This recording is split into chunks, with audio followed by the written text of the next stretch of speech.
प्यारे साथ संगत जी, बड़े प्रेम से कहना धन्यकार जी। प्यारे साथ संगत जी, आपको ये बताते हुए बहुत ही हर्ष और आनंद का अनुभव हो रहा है कि हमारा महाराष्ट्र का 57वां निरंकारी संत समागम का आयोजन जो कि नागपुर में होना है, उसका इस सूचना हम आपके बीच में रखेंगे। तो ये बताते हुए अंतःकरण से बहुत ही आनंद का अनुभव हो रहा है। कहा भी गया है, हमारे अगर धर्मशास्त्रों की बात कहा जाए तो तुलसीदास जी कहते थे कि तुलसीदास जी की वाणी की शुद्धारा और लक्ष्मी पापी के भी होए, संत समागम हरि कथा तुलसी दुर्लभ दोय। कि संसार की जो दुर्लभ चीजें हैं उसमें कहा गया कि संत समागम और हरि कथा ये जो है बहुत दुर्लभ है। तो आज सदगुरु माता जी के आशीर्वाद से, उनकी कृपा से आज ये सौभाग्य हमारे आपके बीच में उपस्थित हुआ है कि ये जो 57वां निरंकारी संत समागम महाराष्ट्र में आयोजित होना है, जिसका स्थान नागपुर है। तो ये गुरु सदगुरु माता जी की असीम कृपा है, हम आपके हिस्से ये सेवा आ रही है।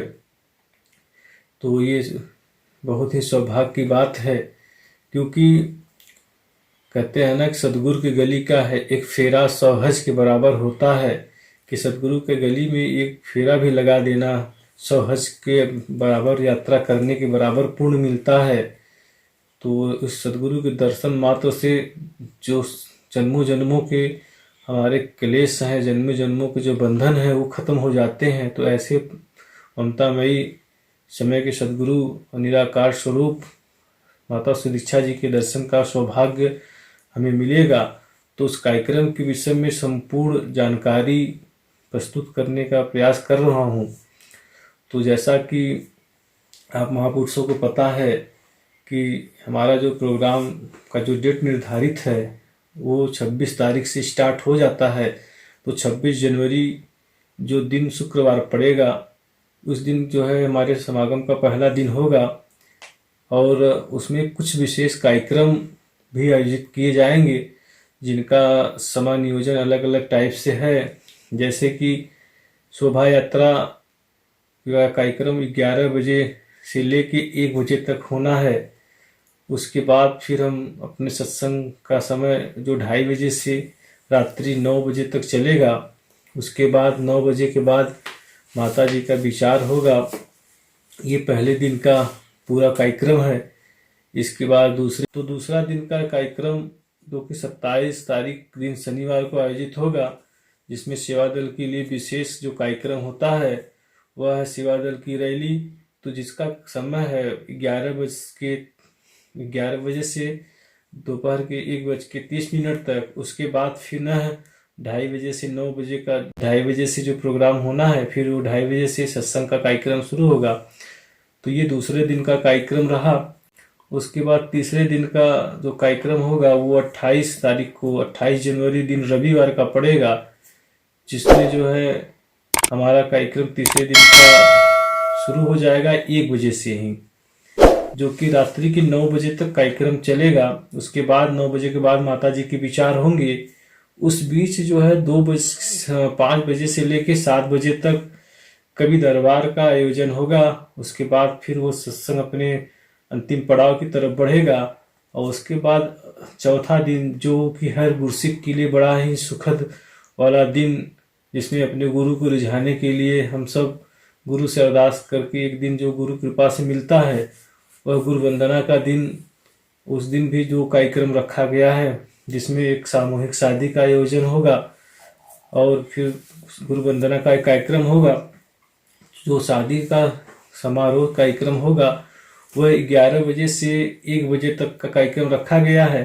उसके बाद शाम को 6 बजे से गुरु वंदना का कार्यक्रम होगा। तो प्यारे साथ संगत जी, ये रहा सत्संग के विषय में। जो सत्संग के ये 4 दिन जो निर्धारित हम सबको मिला है, उसका एक जो कार्यक्रम है उसका ये विवरण था महापुरुषों। अब बात ये आती है कि अगर हम किसी के माध्यम से, रेलवे आदि के माध्यम से अगर हम जाते हैं, तो उसके विषय में हमारे पास क्या सुविधाएं हैं, कैसे मंडल ने हमारे लिए व्यवस्थाएं कर रखी है। तो आपको बताते हुए बड़ा हर्ष महसूस कर रहा हूँ कि हमारे मंडल की तरफ से 25 दिसंबर से ही हमारे सेवा दल के महात्मा सेवा में लगे हुए हैं, जो हमारे आपके लिए दिन रात घरों से दूर होकर सेवा में लगे हैं और गुरु कृपा से सेवा का लाभ उठा रहे हैं। जो 25 दिसंबर से नागपुर रेलवे स्टेशन के प्लेटफॉर्म नंबर 8 से सेवा दल वहाँ पे आपको उपस्थित नजर आएंगे। वहाँ पे आप अगर पहुँचते हैं नागपुर रेलवे स्टेशन, तो वहाँ पे प्लेटफॉर्म नंबर 8 से जैसे ही बाहर जाएंगे तो वहाँ पे जो हमारे संत महात्मा हैं वो आपको रिसीव करेंगे और सीधा समागम ग्राउंड तक ले जाएंगे। अगर आप रेलवे स्टेशन के पास में ही मेट्रो का भी लाभ लेना चाहते हैं तो वहाँ पे जो है महापुरुषों ने भी सेवा वहाँ पे भी रखी गई है। तो Lokmanya Nagar metro railway station है, तो वहाँ से आप अपना मेट्रो का लाभ लेंगे। उसके बाद जो है फिर वहाँ से महात्मा आपको रिसीव करके समागम ग्राउंड तक ले जाएंगे। और महापुरुषों ये सूचना रही है, इसके बाद जैसे कि अगर शादी समारोह में शामिल होना चाहते हैं तो उसके लिए भी हमें निरंकारी मिशनल की एक जो फॉर्म होते हैं वो फिलअप करना है, जिसमें अगर एज की बात किया जाए तो लड़के का एज 21 साल और लड़की का एज 18 साल निर्धारित किया गया है और मंडल की तरफ से एक फॉर्म भरे जाते हैं। उसको भरने के बाद आप सामूहिक शादी में भी सम्मिलित हो सकते हैं। तो ये जो सूचनाएं थी ये आप सब तक पहुंचाई गई है। तो आप सब समागम ग्राउंड पे पहुंच कर जो है सदगुरु माता जी के आशीष वचनों का लाभ उठाएंगे और सत्संग का भरपूर लाभ उठाएं और इस निराकार प्रभु परमात्मा के जो संदेश सदगुरु माता जी के माध्यम से हम सबको मिलना है, उस पे चल के जीवन को गुरुमत के अनुसार बनाने का प्रयास करें और सदगुरु माता जी के चरणों में अरदास करें कि हे सदगुरु माता जी कृपा करो कि आप जैसा चाहती हैं वैसा हम सबका जीवन बन पाए। तो इसी वचनों के साथ आपसे फिर विदा लेंगे और यही एक सूचना फिर पुनः कि आप सभी महात्मा 57वें निरंकारी संत समागम महाराष्ट्र के जो कि नागपुर में स्थापित मनाना है, तो वहाँ पे पहुँच कर निरंकारी माता दीक्षा जी महाराज के वचनों का लाभ उठाएं। प्यार से करना, निरंकार जी।